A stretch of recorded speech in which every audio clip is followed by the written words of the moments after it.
We will start out with hearings and deliberation on agenda budgets, and we'll start out with the office administrative hearings. Martin DeBoer, KLRD, budget analysis, and I believe Martin's going to be on WebEx. Martin, are you there? Yes, I am, sir. Can you hear me? Yes. Fantastic. I'll be starting with the office administrative hearings. Again, the Office of Administrative Hearings adjudicates proceedings in accordance with the Kansas Administrative Procedure Act for many state agencies and various programs within those agencies. The agency is completely off budget, which means that they charge other agencies a fee, and those are in turn, instead of counting those as revenue, because if you count it as an expenditure in another agency, they are deemed to be off budget. On the first page there, you have a short list of different state agencies, boards, and commissions. It's not the complete list, but it's a pretty good list for you. They also will start providing hearing services for the Kansas Governmental Ethics Commission beginning in FY 2024. And they do provide specific hearings for various counties, and I believe they have up to 36 counties right now that they do provide hearings for. The next few pages, you'll have a general overview of the budget as well as the expenditures and finances and their fee fund. On page 5, we have the beginning of the FY 2024 analysis. The 2023 legislature approved a budget of $1.9 million, all from the Administrative Hearings Office Fund. And there were no changes made subsequent to those appropriations. So the agency submits a revised estimate of $1.9 million, all from the office fund. This is the same amount as approved by the 23 legislature. And the agency also includes 14 FTE positions, which is the same as the approved number. There were no substantive changes, but there was a shift in expenditure categories between salaries and wages and commodities. So salaries and wages increased by $2,628 and commodities decreased by the same amount. The governor concurs with the agency's revised estimate of $1.9 million and 14 FTE positions and recommends no changes for FY 2024. And I'll stand for questions on 24. Any questions? Seeing none, please proceed, Martin. Thank you, Mr. Chair. On page 7, you'll see the analysis for FY 2025. So the agency requests $2.1 million, all from the Administrative Office Hearings Fund for 25. This is an increase of $178,782, or 9.5% above the FY 24 revised estimate. And this increase is primarily attributed to the second half of the pay parity plan that was implemented last year to increase administrative law judges up to pay parity with those in the Department of Labor. It also includes 14 FTE positions, which is the same as the revised estimate number. And the governor concurs with the agency's request of $2.1 million and 14 FTE positions for FY 2025 and recommends no changes. And I'll stand for any questions. Any questions for Martin? Seeing none. Martin? Oh, excuse me, Senator Fagg. Thank you, Mr. Chairman. This is going back a little bit, but on page 3, wondering if you could talk a little bit about Administrative Hearing Office Fund.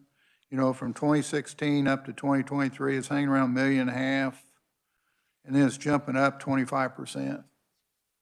Can you give a highlight on what's happening in that area?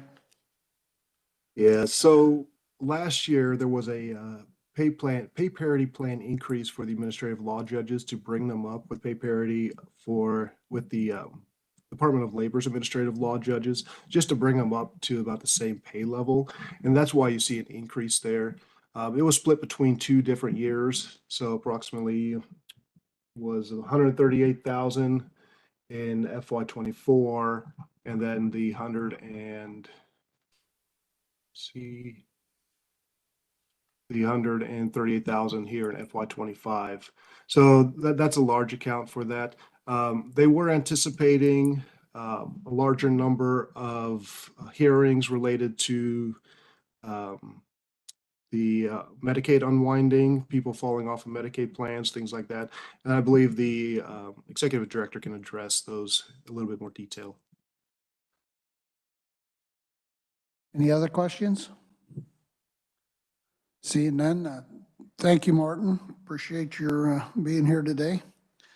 Committee, I think with the very few changes on these two budgets for 24 and 25 on the administrative hearings, maybe we just go ahead and deliberate and finish that. Senator Fagan? Mr. Chairman, I don't see anything that is not understandable to me on this, so I would, do you want a motion that has 24, 25 in it? Please. I would make a motion that we concur with the governor's recommendation for the budget of 24, 25. Have a motion, have a second. Senator Kirshen seconds. Any questions? Seeing none, all in favor? Opposed? Motion carries.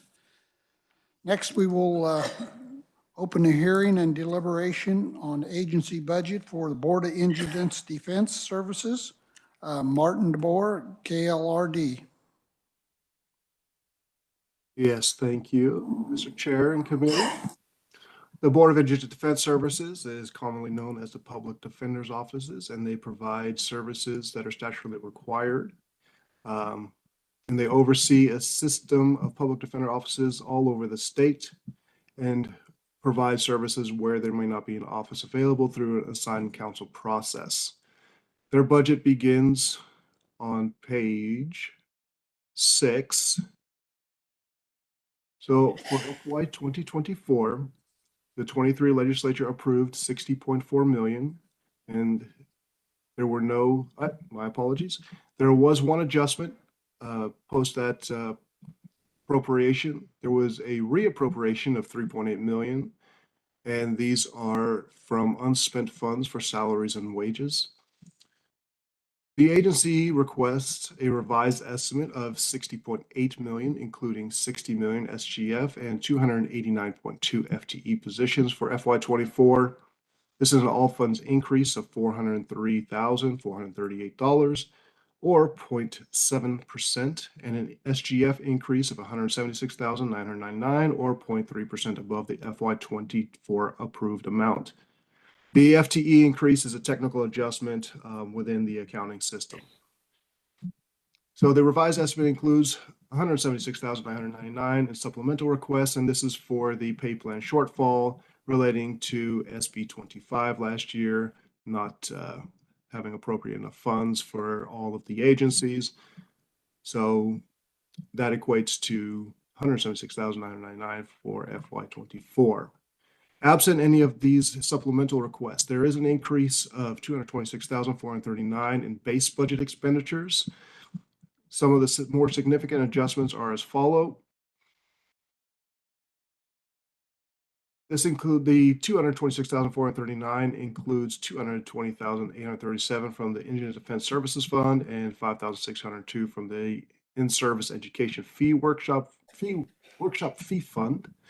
These are used to pay for expert witnesses, transcription costs, attorney trainings, and various educations.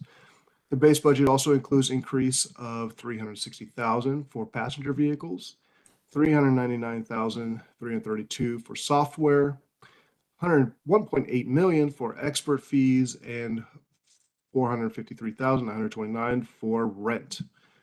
These are partially offset by decreased expenditures of $119,898 for job-related training and conference registrations and $262,612 for database access fee charges with suppliers that are other than OITS. At the bottom of the page, you have the governor's recommendation. The governor recommends 63.8 million, including 63 million SGF and 289.2 FTE positions in FY24. This is an increase of 3 million, or 4.9% above the agency's revised estimate.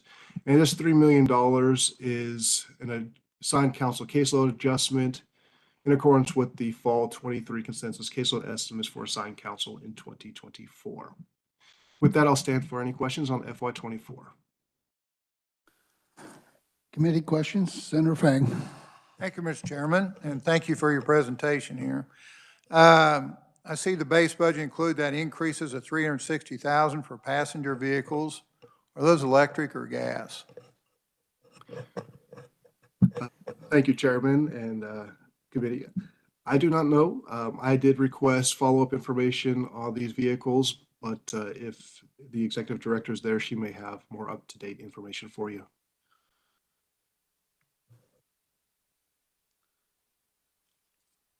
Any other questions on 24?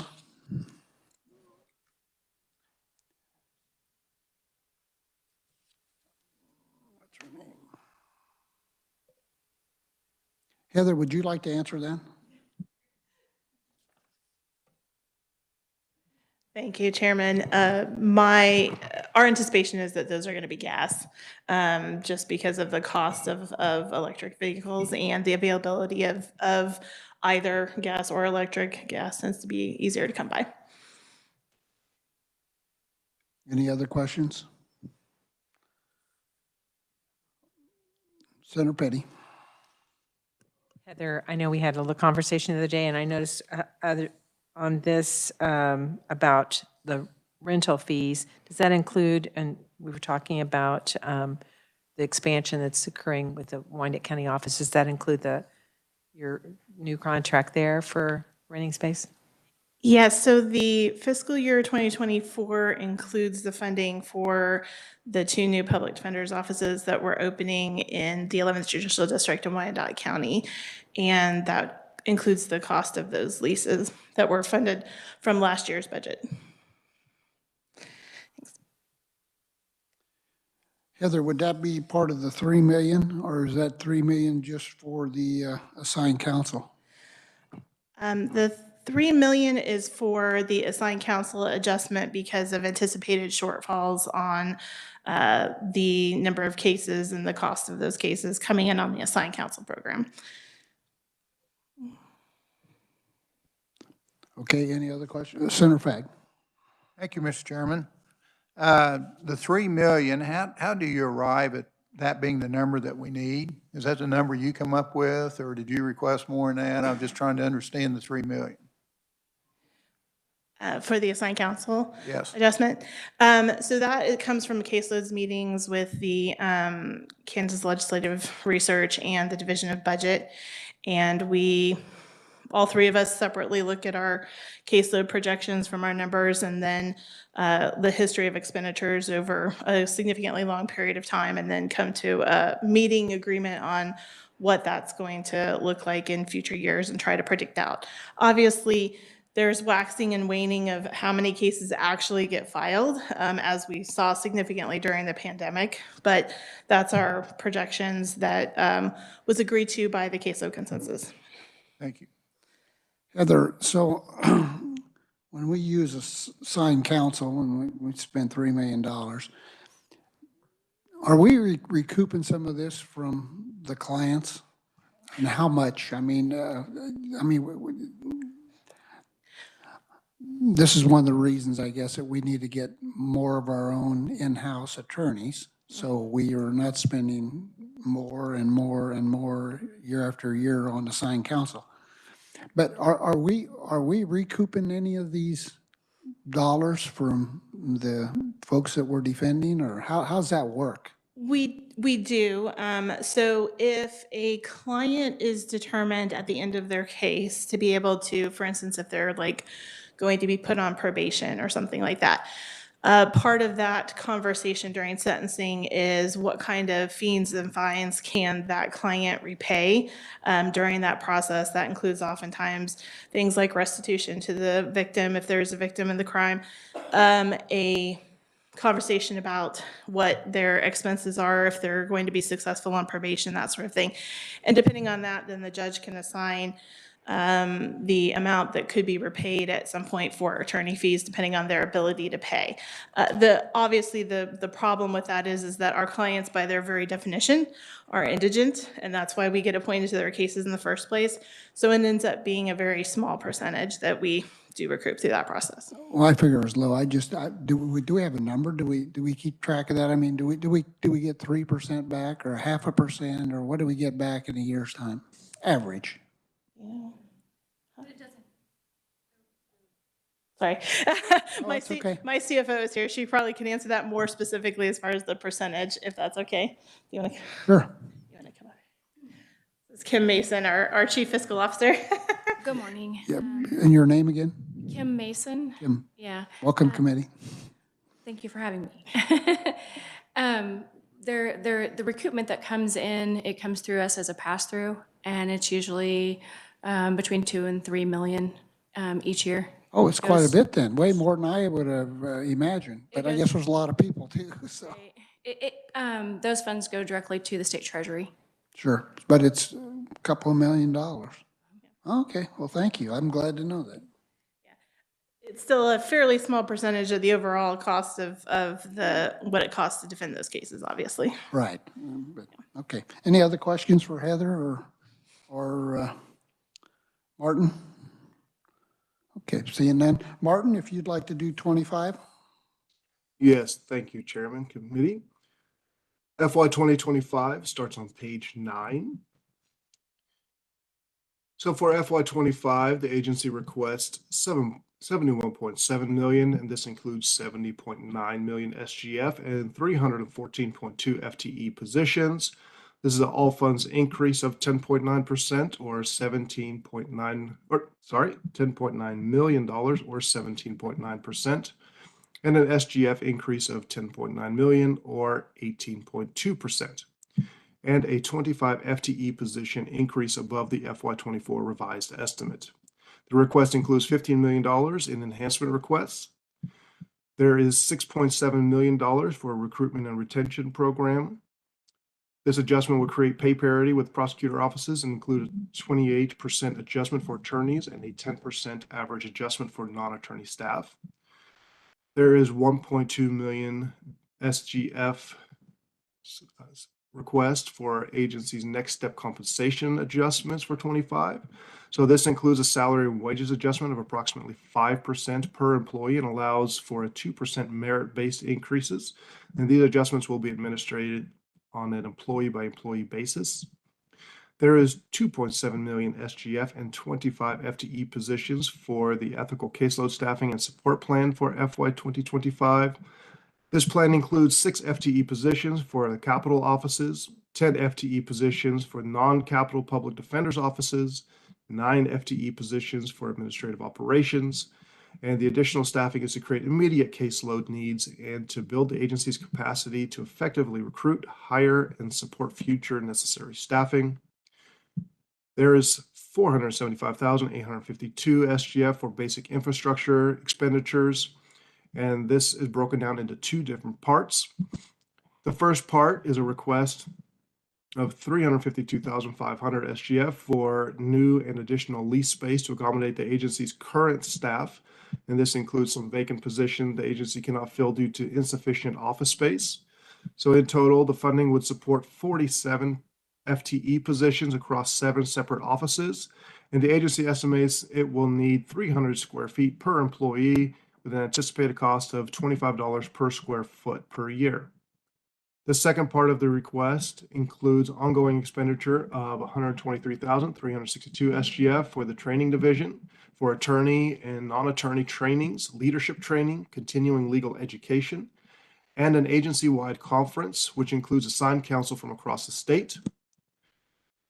The request includes 3.8 million SGF to increase the assigned counsel hourly rate to $140 per hour for FY25. So this is an increase of $20 per hour above the current proviso of $120 per hour that was added by the 23 legislature, and an increase of $60 per hour above the statutory cap, which is set at $80 per hour.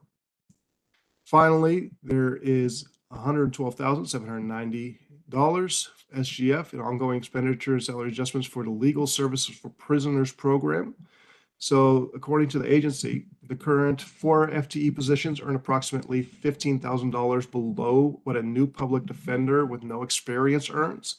And each attorney for LSP has more than 30 years of experience. And I would like to note there are 2 attorneys out of those 4 for that program. Below that, for the governor's recommendation, the governor recommends expenditures of 60.8 million, and this includes 60 million from SGF and 289.2 FTE positions for 25. This is a decrease of 10.9 million or 15.3%, and 25 FTE positions below the agency's 25 request.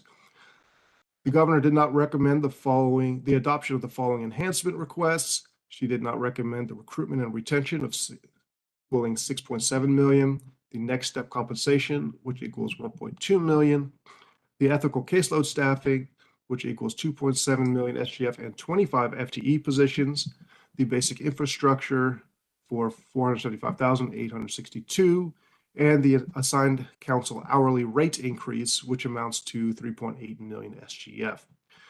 However, the governor's recommendation does include assigned council caseload adjustment, again, relating to the caseload consensus meeting back in the fall.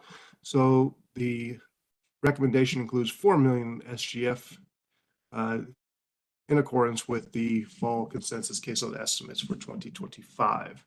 And with that, I'll stand for questions on FY25.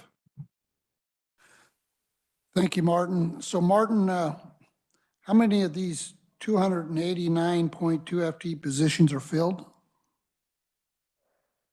At this current time, I am not specifically sure. I know they're constantly in a hiring state and they constantly have people coming in.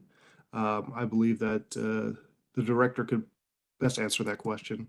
Okay, I wasn't sure who to ask it to. Heather, do you have a second? So Heather, how many of these 289.2 FTEs are vacant? The vast majority of them are. We have a 7.9 vacancy rate for the number of positions that we have that are currently being open and advertised.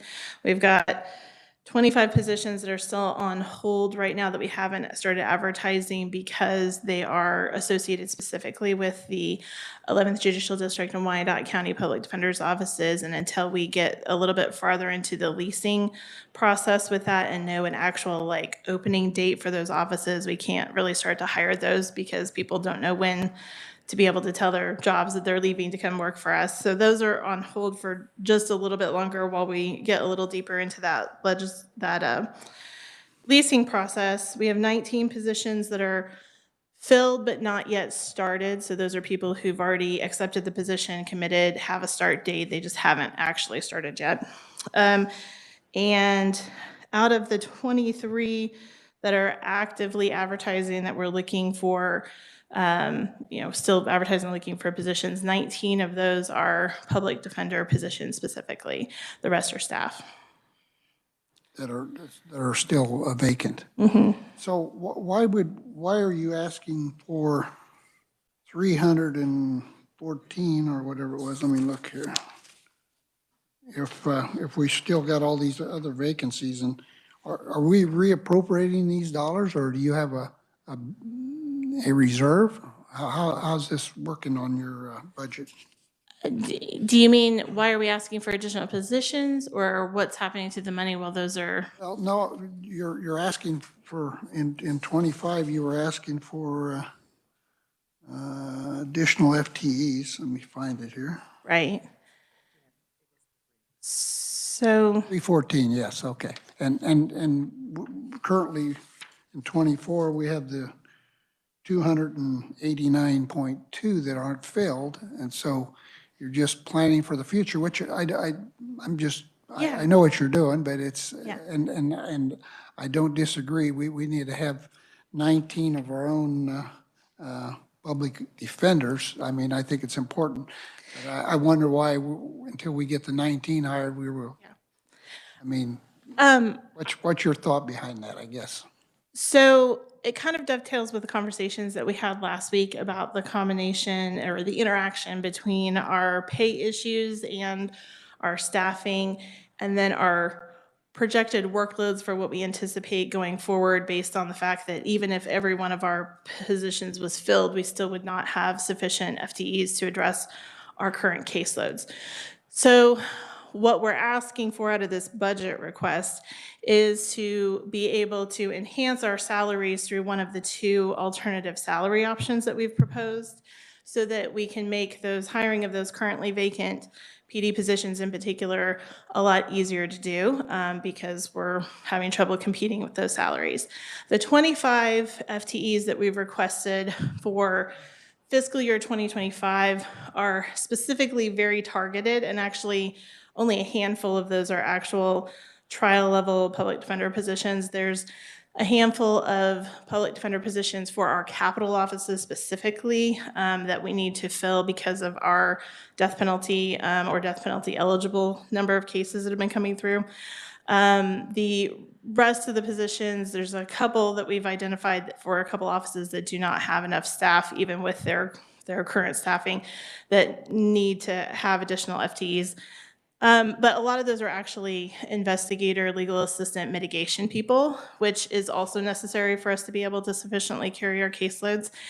And then there's 9 positions out of those 25 that are identified specifically for the administrative office to help with our capacity of being able to fill those positions faster and be able to support those positions better. So that includes a combination of some additional HR people, recruiting, IT, additional accountants, that infrastructure that's needed so that as we look towards this year and future years on budget requests for additional FTEs to address our caseloads, that we'll be in a better position to be able to onboard those people quickly and be able to do a better job of more extensive recruiting than what we've been able to do with our current capacity in the admin office. So those are very targeted to positions that we don't otherwise, or that we can't otherwise move around within the agency, that we need additional FTEs to fund, with the idea towards building that capacity to go forward in the next years. So why did the governor not approve any of them? I mean, that would be a question for the governor. I thought maybe you had conversation. They didn't say, here's why we're not approving these, or did they say, well, you've already got all these vacancies. When you get them full, we'll talk about adding more? I'm sure part of it is because we do have additional vacancies. Like I said, there is a chunk of those that are still vacant for those 2 new offices that we're in the process of opening, which is kind of a unique situation that we wouldn't have normally year to year. So once we are able to start advertising for those, once we have the lease place in space, we do anticipate we're going to be able to start filling those positions fairly quickly. But those are not open yet. So I'm sure that's part of the thought process there. I'm just, from the budget side of things here, it looks like, so how many people are actually working there? How many you have hired that are there today? I know you said you had 25 that are 19 that have accepted, but they haven't started. How many are working there before these 19 get there? So with our current, it's about 228. I'd have to do I'm not good at doing the math in my head, but yeah. So you have about 228, and then you got 19 more hired at Yeah. roughly 250. Right. And so you've got roughly 40 left to fill. So, And like I said, about half of those are the ones that are specifically on hold. and realistically, probably won't get all 40 of them filled in next 12 months. I think that's the question. So we have a number of the additional FTEs that we've requested in this 25 FTE request for fiscal year 2025, that we actually already have a couple people on staff working in those positions in a temporary capacity, that we're only able to fund their position through the end of this year unless we get additional funding, because we're paying for that out of one-time cost savings and temporary position. But if we get some of these additional FTEs as part of our 25 requests, then we can continue their positions. So we have a mitigator that's currently working that way. We have a HR professional that we just hired that's currently working that way. So ideally, we would be able to have at least some of those positions to be able to move those people into permanent positions going forward so that they can continue to do their work. So you feel like with what the governor recommended here, and you get the 19 and these others that you have part-time that are going to go full-time or what, so forth, are we able to make this all, juggle all this and make it work till next year at this time when you come back in and say, hey, we've got all these full and we definitely need the 314, another 25? Yeah, so our anticipation is that the budget, that we'll be able to work on filling those positions that are currently empty, plus the additional 25 we've asked for over the course of this next year. And then when we're coming back this time next year to have the conversation about fiscal year 2026, our second half of our caseloads report, which should have more detail, which we are still currently working on, more detailed plan for how to implement some of our caseload staffing problems going forward. I know if you guys had a chance to look at that, it's a significant amount of staffing that we're anticipating to meet our current caseloads at the reasonably, at the constitutional standard of reasonably effective assistance of counsel. And so we knew, looking at those numbers, that that's not something we can try to do in a short period of time or even in 1 year. And so our plan is to be able to have a year by year by year plan to be able to come forward to the legislature starting for the fiscal year 2026 discussion with a chunk of FTEs that we know we can try to fill during that period of time to start addressing, incrementally the shortages that we have. Other questions? Senator Fagan. Thank you, Mr. Chairman, and thank you for your presentation. I was just wondering, when I look at number 4, basic infrastructure, you got 125,000 basically for training division for attorney and non-attorney staff training, leadership training. Do you have anything in the budget now? Yes, so This additional money? this is additional money. What happened was we did not have a training division before, and so our very first request that was funded last year by the governor and the legislature for our training budget was very much a attempt to project what it was that we were going to need to be able to fully fund the handful of things we identified were necessary. And then in practice, some of those things ended up being more expensive than what we anticipated. And so last year we were able, and this year we're able to fund some of that out of our one-time cost savings. But this is the difference that we anticipate needed to go forward on an ongoing basis to be able to continue to support the trainings that we've been doing this year and last year. So does this cover the training of what staff you have now, or is this number going towards these new FTEs you're looking for? So the FTE request includes it's the total cost to the agency under the 25 new FTEs that we requested. That would include base salary, fringe, overhead costs, plus training costs. So the cost to continue to enhance the training of the additional positions is included as part of the ongoing cost of the positions that we're requesting.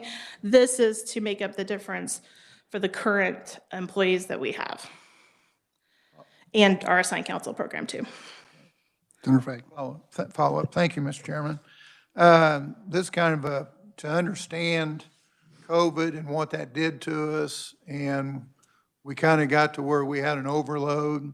So as we stand here today, is this going to get better, or are we kind of at the top of what's going on? What do you envision down the road here? Do you mean caseload wise? Caseload wise. Or, yeah. Caseloads always go up every year. And so while it is my understanding that we've mostly worked through a lot of the backlog of cases that happened during COVID, I do anticipate that year after year, without some additional changes on sort of the front end conversation about what we choose to criminalize, what we choose to felonize, what prosecutors choose to charge, it's our anticipation that those caseloads will continue to go up. One more follow-up, Mr. Sure.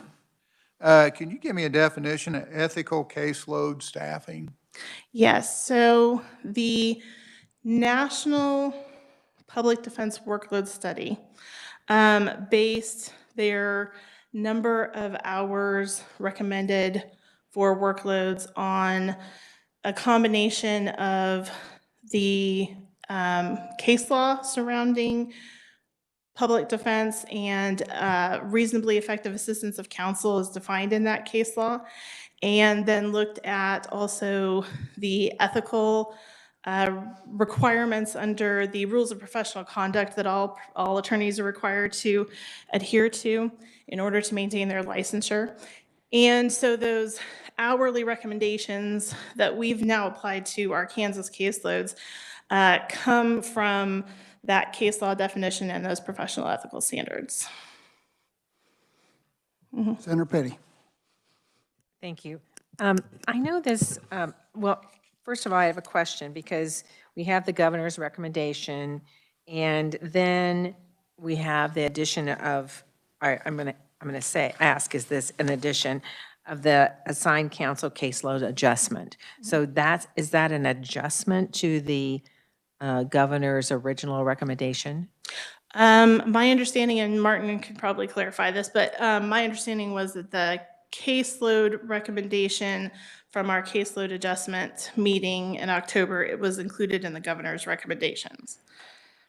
Martin, is that correct? That is correct. Those numbers are in the governor's recommendation. Okay, so, so last year's, I see it, all right. So it's 4 million above. Under that, when we talk about the assigned counsel and your proposal, assigned counsel hourly rate increase, I know this has been an issue that we've been talking about for a while. And so your proposal was at $140 per hour for 2025, and currently that 120 is in a proviso. So does that mean, just clarification for me, does that mean we're going to have to pass another proviso or include another proviso this year, since right now it's in statute of $80 per hour? So the statute is currently $80 an hour. For the last several years, we have been paying through special budget proviso. The last year we had a bill to put that $120 an hour in statute. It did not make it through turnaround day. We are getting ready to refile that bill, and actually I just got the RS number for it this morning. So hopefully we'll be going to House Judiciary to get that started here very shortly. So our hope is obviously that we would like to make that permanent as part of the statute with that bill during this session. If that does not pass, we will need a continued proviso to pay at least the $120 an hour that we're currently paying.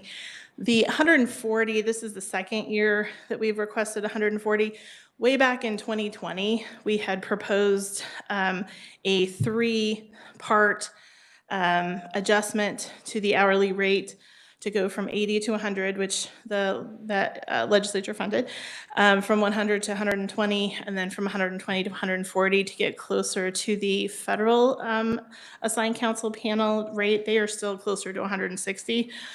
But to make it more competitive so that we could draw in more attorneys onto our panels, especially in the areas where we have a lot of shortages. So right now we're sitting at that 120 level. This is the second year we've asked to go up to 140. If we did go up to 140, then we'd need a special budget proviso to provide for that too. Thank you. Just as a follow-up there, under the other areas, under the recruitment and retention, it seems that, so that recruitment and retention has not only, money that's included to recruit, but also to bring up pay parity. Is that correct? Yeah, and I can talk about that a little bit because it is a little bit of a different thing that we've asked for this year. Our board decided that we have two main problems, essentially, which is both recruitment and retention. And so our board, as our first budget priority, wanted to focus on the pay issues because those are consistently cited as one of the main reasons why people leave, and specifically one of the main reasons why it's difficult for us to recruit for some of our open public defender positions. And so what they worked with us on proposing was sort of an alternative option, 2 alternative options for you to look at. The initial request is to try to get to that pay parity with prosecutors. That additional funding that is assessed there is what it would take to reach what we anticipate would look like full pay parity with prosecutors. Certainly, if the legislature or the governor wanted to pick some part of that, we would work with whatever funding we got in order to adjust salaries. The vast majority of the salaries that we need to adjust to get to better pay parity are really centered at that low end of our pay scale with the public defender our new public defenders who are coming in whose starting salaries are pretty substantially lower than a lot of prosecutors' offices. And frankly, the number of employees that we have at that level is significant. So the vast majority of that actually would go towards the starting salaries issue. There is some money in there that would be obviously included in order to adjust to avoid things like pay compression as a result of raising up the low end of those salaries. The alternative option that we included, oh, and one more thing on that piece, we did include some funding for our staff too, to make sure that there wasn't, for our non-attorney staff, to make sure that there wasn't a huge gap between our attorney staff and our non-attorney staff. So there's a slight adjustment there that's an average of about a 10% adjustment. The second option is to at least continue to help with our retention issues. It's not going to help with our recruitment, frankly, but it would help with our retention. And that is to continue sort of this next step process of our pay adjustment request. At the time that we submitted the budget, obviously we didn't know what the governor's pay suggestion would look like. I know she's also proposed a 5% state employee pay adjustment. The pay adjustment that we have here is about an average of 5% across the board for most of our employees. The difference for us is that there is a sub-chunk of that money that we've requested that is specifically 2% on top of that for the number of employees that we anticipate through our performance management process or meeting exceeds expectations or excellent on their performance management process. So there's a little bit more money in our request, I think, in order to allow for those merit increases on top of a sort of next step adjustment. So that's a little bit of a different thing from what the governor has. So, oh yes. Just as a follow-up, so are these employees, if that passes, so that 5% salary, are they eligible for that 5%? Or you're? I think we would need the additional funding. If the governor's 5% passed, we would, I think, need additional funding to be able to adjust our merit raises. Our proposal includes the funding for that. Includes the funding for the merit raises, but. And also the 5%. It includes the 5%, which match what the governor has put in. Right. Thank you. Yeah, hopefully that's, I know it's a little different and it's a little confusing, especially with the other possibilities there, so. Other questions? Senator Fagg. Thank you, Mr. Chairman. Back on assigned counsel and going to 120 per hour, did that help? It most definitely helped. We were able to maintain people on our panels that had not, well, that frankly I think would not have stayed on our panels had we not done that. We were also able to get not just additional people onto our panels, but also allow some of the individuals on our panels to be able to take more cases than they would have at a lower rate. When we have our private assigned counsel, the vast majority of our assigned counsel are not just taking appointed bids cases. They frequently are taking other cases as private pay to supplement, frankly, the losses that they often take on our bids cases. And so the higher rate, I think, has also helped with even the individuals who are already on our panel to have the capacity to take additional cases. Senator Fagg. So if you've got the 120, it's been doing that, and you talk about 140, do you have people saying no to you at 120? Yes. Okay. Substantially, quite a few saying no, or? A significant portion that would make a difference in some of the areas where we have the biggest needs. One of the things that I kind of wanted to point out why this is important, both for the assigned counsel and for the additional funding and the FTEs that we're asking for our public defender side, is that all of our counties, all of our jurisdictions require some appointed counsel panels in order to supplement even the areas where we have public defender's offices, because you're always going to have conflicts or overflow cases, that sort of thing. But there is a number of jurisdictions and counties that are solely covered by just assigned counsel because we don't have public defender's offices. And the breakdown is kind of interesting because our public defender's offices cover approximately 24 counties, but those 24 counties include 65% of the case filings that get filed on felony cases. Whereas our only assigned counsel panels, where it's just the panel and no public defender's office, covers 81 counties, but there's only 35% of those case filings that come out of those counties. So right now, part of what's happening is because of our lack of staffing in our public defender's offices, our assigned counsel is being pulled in both directions at once. They're having to do a lot more heavy lifting in the jurisdictions where even we have public defender's offices, but then they're still being asked to cover those increasingly difficult jurisdictions where they're the only option. And that's where we have some of our biggest shortages.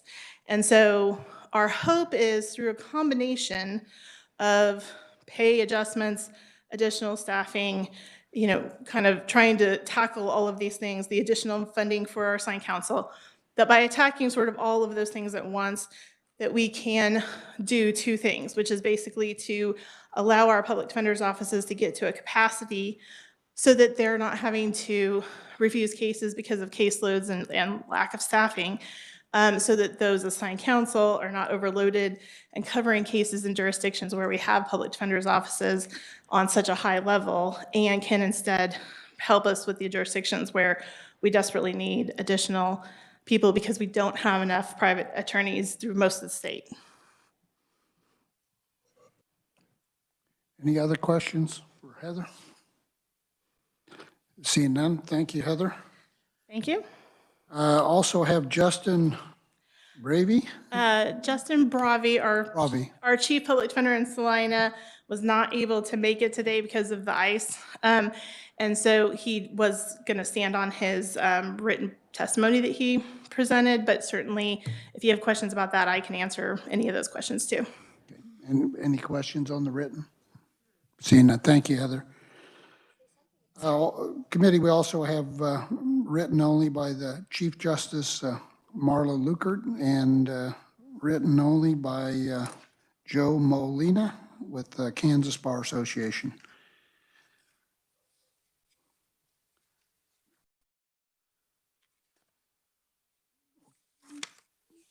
Committee, I guess we could go ahead and deliberate this at this time.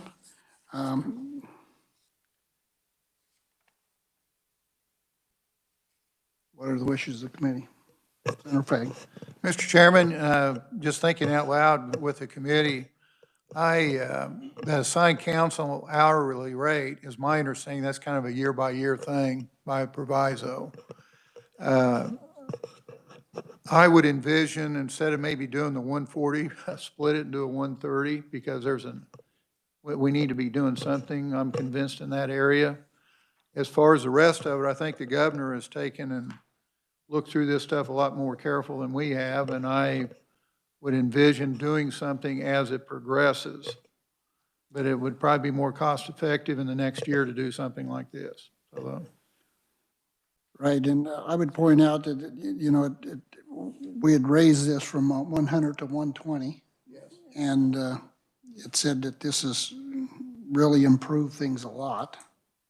And, if we want to do something, I think probably.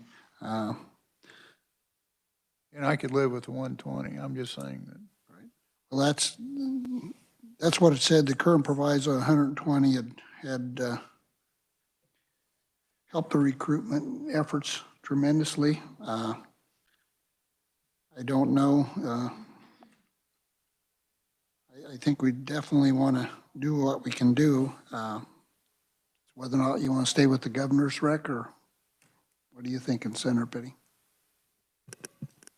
Well, I think it's important for us to pay attention to what happens with the bill to actually raise that statutory cap. It's set at $80 per hour, and there is a bill on the House side. So hopefully we'll see that move ahead. I'm concerned about the piece for dealing with retention, recruitment and retention. I think that's $6.7 million that the governor has not included within the budget. And this, even though we know there are unfilled positions, of course, those are not being funded. The funding is there, but they're not being paid for because they're not filled yet. But that's a continual issue that we have heard over years, year after year, about being able to recruit, which means they have to be paying enough, and retain, which again, they have to be paying enough to stay there. So I would like to see us include that in our recommendation. Senator Kirshen, you have any thoughts on this?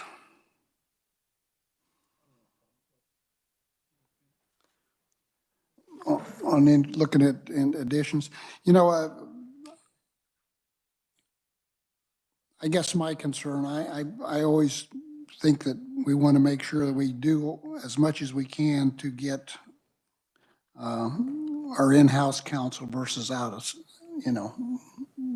having to hire outside counsel, because it saves us a lot of money, per hour for every case that we can handle in-house versus out-of-house. I don't know, it seems to me like, we're funding 289 positions and we only have 228. So I think there's quite a little funding there. I'm thinking this is probably why the governor had denied most of these enhancements. I don't know. I'm guessing if we do get a bill, that the 120 will be discussed, and maybe there's an opportunity to make an amendment to that 120 to 130, if that's what you would choose to do, Senator Fagg. I don't know. I think I'm at this kind of thinking that we ought to just go with the governor's recs on this and see where it ends up. I mean, we put money in this the last 2 years and they've been successful in hiring additional people, but we're still, what are we, 60 people short? So that's what my thought is. Senator Fagg? Thank you, Mr. Chairman. I am leaning towards that too. As we look forward, that'd be for another day and a longer debate about having them in-house versus out-of-house. When you get into benefits, you get into leasing space, the whole picture that goes with that. And exactly where our volume's going to go on caseloads. So at this point, I'd move that we concur with the governor's recommendation as presented for FY 2024 and 2025. Motion by Senator Fagg. We have a second. Senator Kirshen seconds. Any discussion? Seeing none, all in favor? Aye. Opposed? Motion carries. Next, we will move on to a hearing and deliberation for agency budgets on judicial council. We will start out with Martin on KLRD budget analysis. Martin? Yes, thank you, Chairman. Glad to be back again. Well, we're talking about the Judicial Council. The Judicial Council was created in 1927 to survey and study judicial branch and state government and to recommend improvements in the administration of justice for consideration by the Legislature and the Supreme Court. It is a 10-member council and has 13 advisory committees and 2 ad hoc committees. Some of those committees are listed there on page 1, following into page 2. The council does identify areas of needed improvement, assigns projects to these advisory committees, and receives and reviews work product from these committees, and then takes appropriate action. They also author and distribute 5 separate publications that cover a variety of judicial topics. The next few pages are your general overview of the agency at a high level, as well as a breakdown of the expenditures and financing. FY 2024 begins on page 5.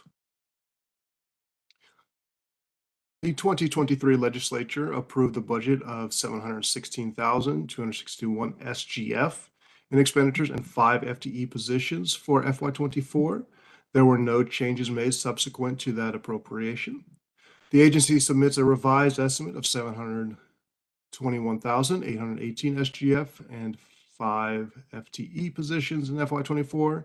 This is an increase of 4,757 or 0.7% above the FY24 approved amount, and it's due to the supplemental funding for the pay plan shortfall from last year's 2023 SB 2020 or 25.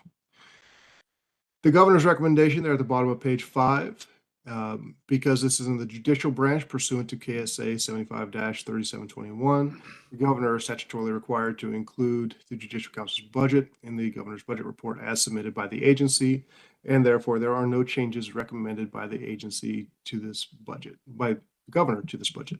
And I'll stand for questions for 24. Questions on 24? Seeing none, please proceed, Martin. Thank you, Chairman. 25 begins on page 7. So the agency requests $727,676,000 in SGF and 5 FTE positions for FY25. This is an increase of $6,658 or 0.9% above the FY24 revised estimate. And this increase is attributed to contractual service expenditures for mileage, postage, membership dues, and subscriptions. The expenditures related to the publications typically fluctuate from year to year due to the staggering of the publication dates. And so there are no major changes made from within the agency. And again, the governor's recommendation, there are no changes made due to KSA 75-3721. I'll stand for questions on FY25. Any questions on 25? Seeing none, thank you, Martin. Committee will close the hearing and do our deliberations.